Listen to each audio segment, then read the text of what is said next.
right, what's up, everyone? Let's go ahead and do today's breakdown. So, EU was pretty simple around London, right? It was just a very simple daily cycle play. Pretty much what I saw for the most part as we came to mitigate these wicks right here, right?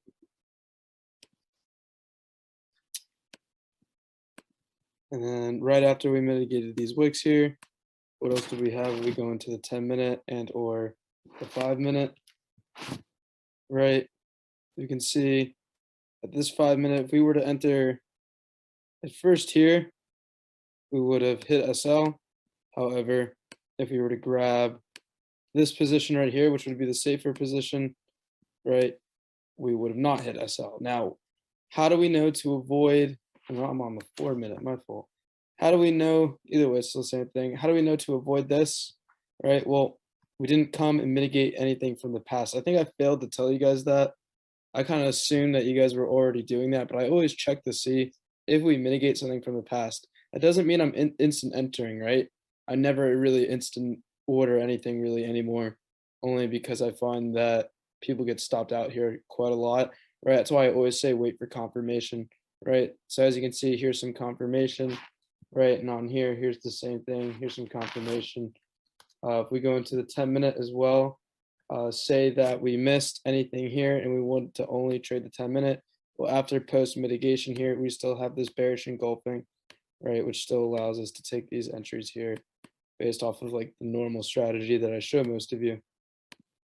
All right, that's still like a 4 pip SL, right? We want to aim for our structural target. So here, here, here, right? So that'd be 1, 2, 3, and we're looking at around at max 1 to 5, right? Now, can we get cleaner refinements out of this? Sure, right? If we go into the 3-minute per se, what can we understand structurally? Well, let's just go into the 1-minute. One of ICT's concepts, right? Structurally, we want to see a sweep, right, into like a high time frame sweep, right, lower time frame sweep, right, and then some sort of confirmation here. Well, if we want to get super specific and see where the actual move was supposed to occur, right, what I saw was a huge imbalance come and break all of this traffic right here, right? So because we broke all this traffic right here, this became the breaker, right? And this is actually where price started to reject off of, right? Because we had a nice imbalance cut right through that, and a nice imbalance come right back to the imbalance and supply over here, right? So that's what caused these sells to happen. I wasn't awake during this time.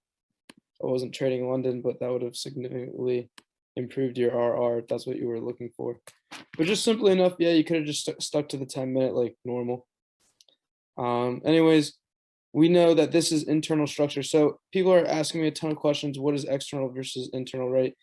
Everything here is pretty much internal, except for these highs, right? And these lows down here.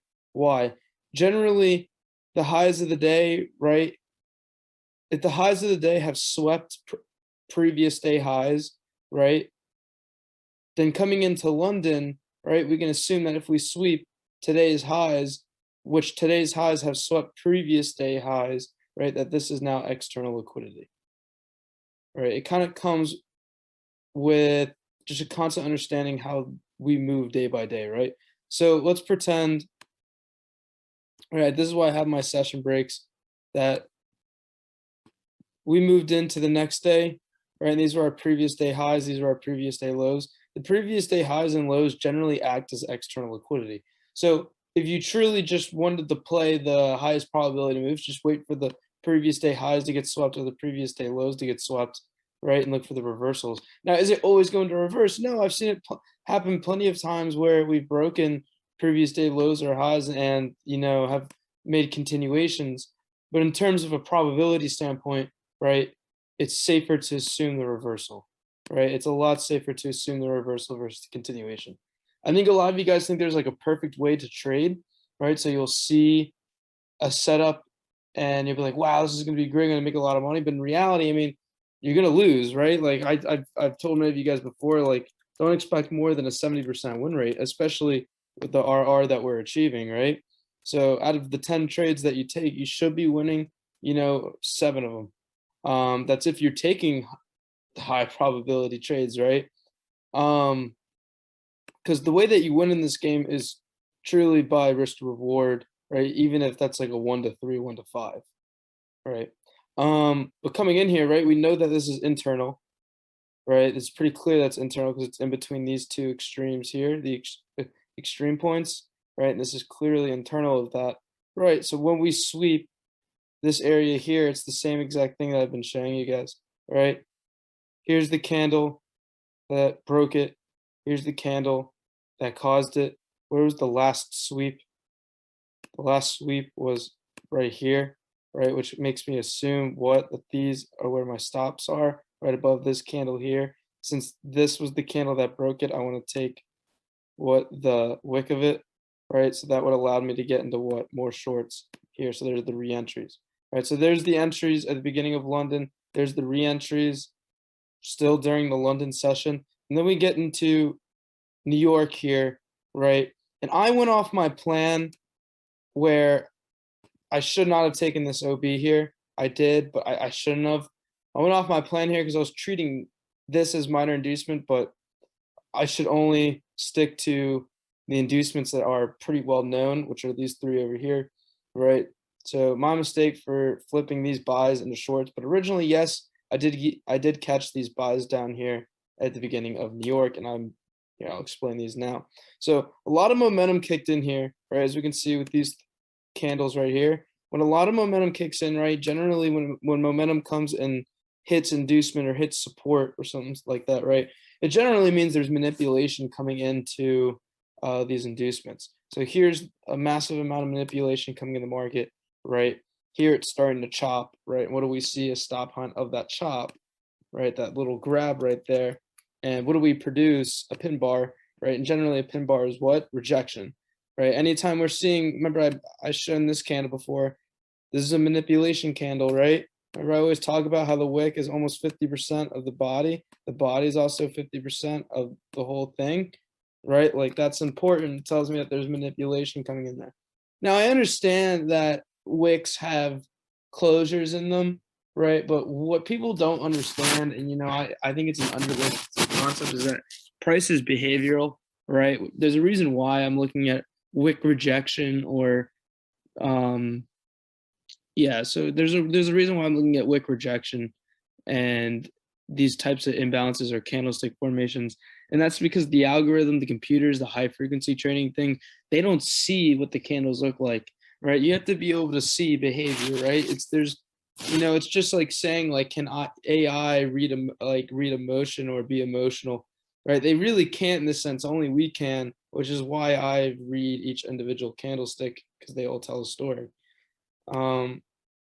Anyways, let's come back into how I caught these buys right here, right? So we can clearly see that we could have hopped into sells here, maybe hit SL one time, right here, right? This would have been SL, but if we were patient, waited for it to mitigate something from the past first, we would have hit, then had our re-entries right here, right? It's really all depends on how you want to read price. And then we had these re-entries here, and then how did I get this? Well, we had the morning star pattern and the engulfment of this pin bar, right? So as soon as we came back, tapped in, I started buying, right? Now, you guys probably saw me keep buying it, right? Well, I kept buying it because this candle engulfed this candle, and I waited for the retracement down, bought it again. Then I waited for this candle to come and sweep this candle, and I bought it again, right? And I ended up closing the majority of my position, or really the whole thing right here, and flipped everything into sells. That was a complete mistake. I shouldn't have done that. I should have held the buys, right? The reason why I should have held the buys, right? If all of SMC is looking here, and we know that there are re-entries right here, right? This is where more people got in the market. If the market knows that, right, we leave a trace too, right? So think about where people have entered in the past, for example, like here, and or are entering here. The market's coming up here to sweep all these people out, right? It's not always about structure. It's just understanding the algorithm. That's why I say think like an algorithm. And then right here is where the sweep of all these orders happened. So what occurs after that? Right, well, you actually could have entered as soon as the swept occurred right here and hopped into more shorts again, right? Because there's your bearish engulfment, right? Retest all the way into the wicks right here to grab some crazy re-entries. Now, all of SMC, right, saw this, right? Normal SMC traders, right, saw the breakout down here. We came up, retested, and then entered here. This is a perfectly fine setup too, right? And then I entered more right here too. So let me explain these entries as well, right? So this was based off of the 15-minute, right? Like I said, we swept all of these orders here, right? And also we had what? A nice momentum shift, right? So here's price moving up, right? We had a nice BOS momentum shift during the intraday, right? We came up, swept, right? Daily cycles pointing everything to go short, right? Just everything structurally makes sense for all this to go short, right? So considering that we also have, you know, these inducement lows right here, right? This little sweep right here becomes a liquidity target as well, right? And just like I've said before, even though this is rejection, right? Short term it popped up, but this is still a BOS because candle wicks are still what on the lower time frames, candle closures, right? So this is still a BOS, right? Which still caused this to continue lower. Now, what was my refinement in here? It's the same as what I've been showing with gold, right? And it's this little M, right? I always talk about this M. Well, this M creates something called a flip zone, right? So this right here is my flip zone. How did I get my flip zone?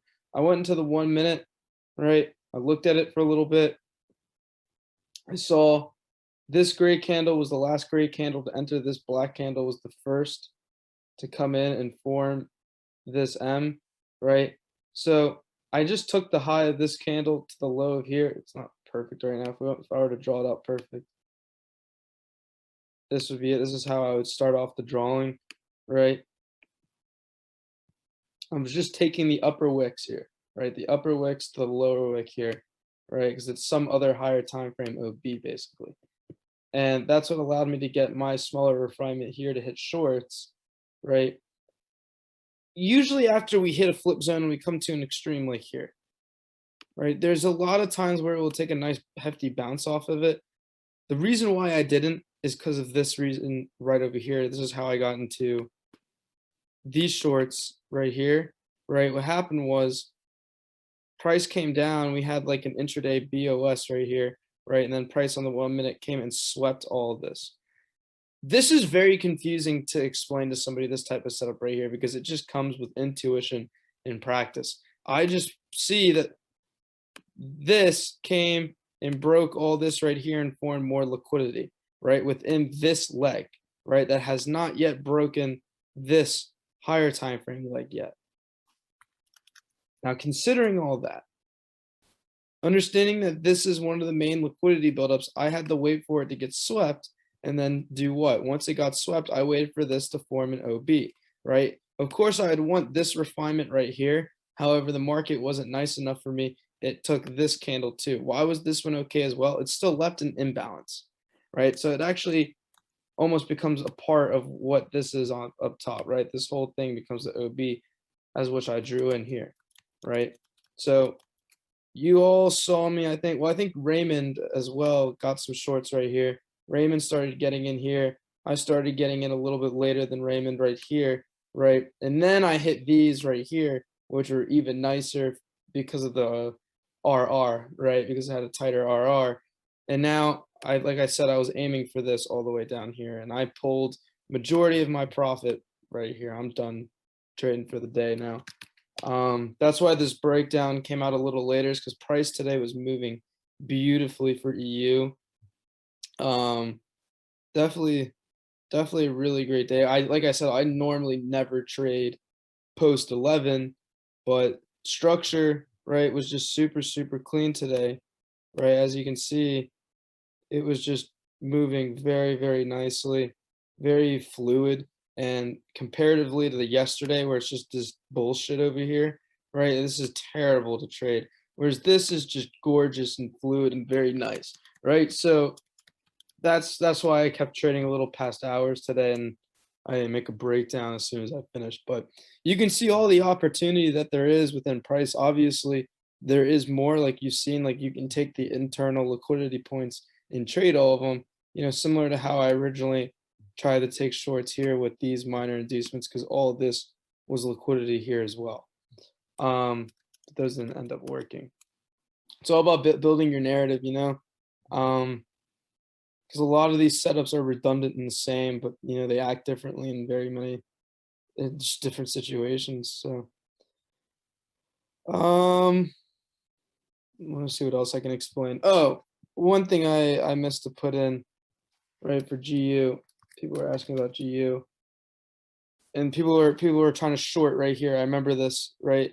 Let me explain GU real quick.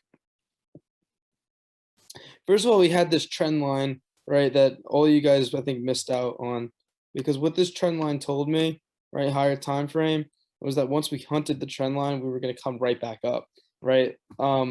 Also, I think the lows, right, the lows were really supposed to be down here. This is where we wicked yesterday, right? So this is not previous day lows, but it's the closing wick, which is still crazy. Usually that closing wick takes everybody out of orders, and it looks like it took anyone who was buying here out of their orders. But yeah, we never came to fully, first of all, hit this inducement. What we did induce was this trend line. And I told people like that what a trend line's good for is, longer term things. When it's more longer term, we want to see, that build up on a trend and then that false break into what makes the higher highs. And that's exactly what happened here. Could have you entered? Yes, you could have. This is a morning star pattern here. Oh God, I didn't mean to do that or that. There was no 10-minute entry. It looks like there was an entry right here. I can just tell by the candlestick formation. So if I go into the 1 minute, right, I need to look at structure, right?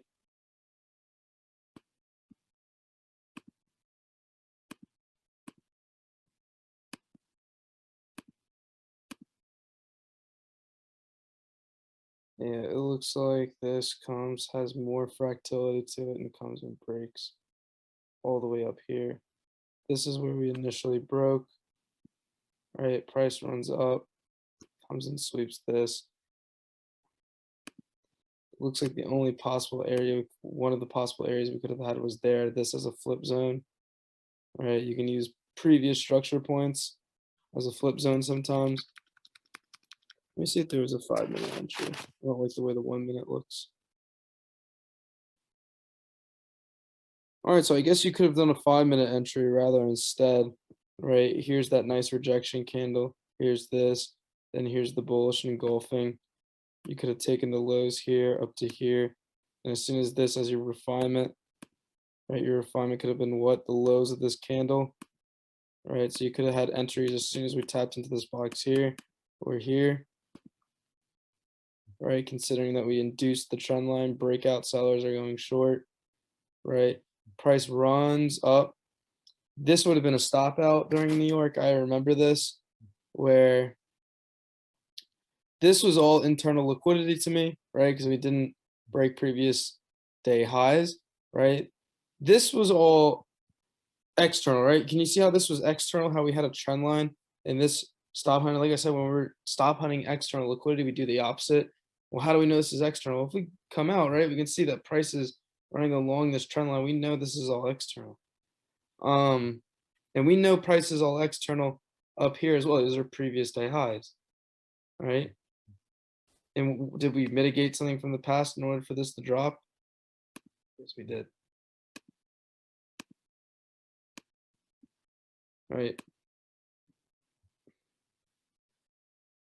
So here's that initial break, right? Here's the candle that broke it.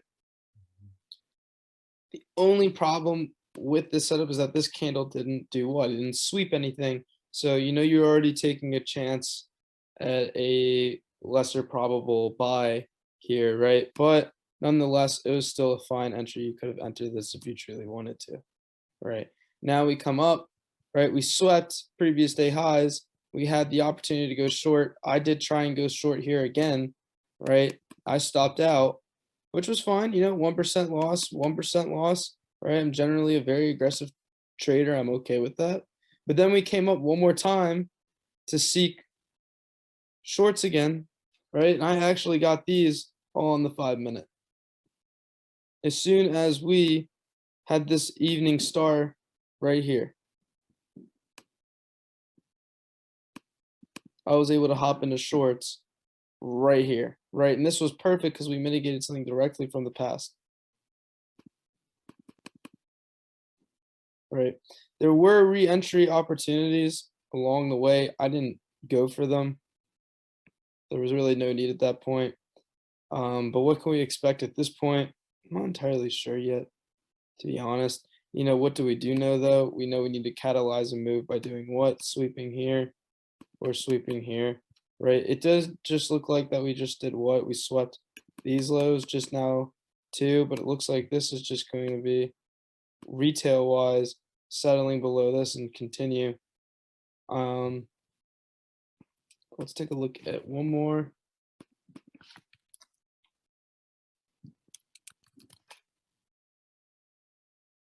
Gold, right? So I'm still waiting for gold to come into here, right? I also made a mistake on this today. Where did I mess up? Somewhere around here, I think. I think this is where I started entering, around this wick here, right? I started doing that primarily because I was looking for these to continue into my short positions, right? Because I think, pretty sure these are gonna hit short here because of this flip zone over here, right? We could ride all the way down to the bottom here and buy, but I'm not 100% about it. I need to see how he reacts, get some more confirmation up here. But like I said, also based on this 4-hour, what do we have?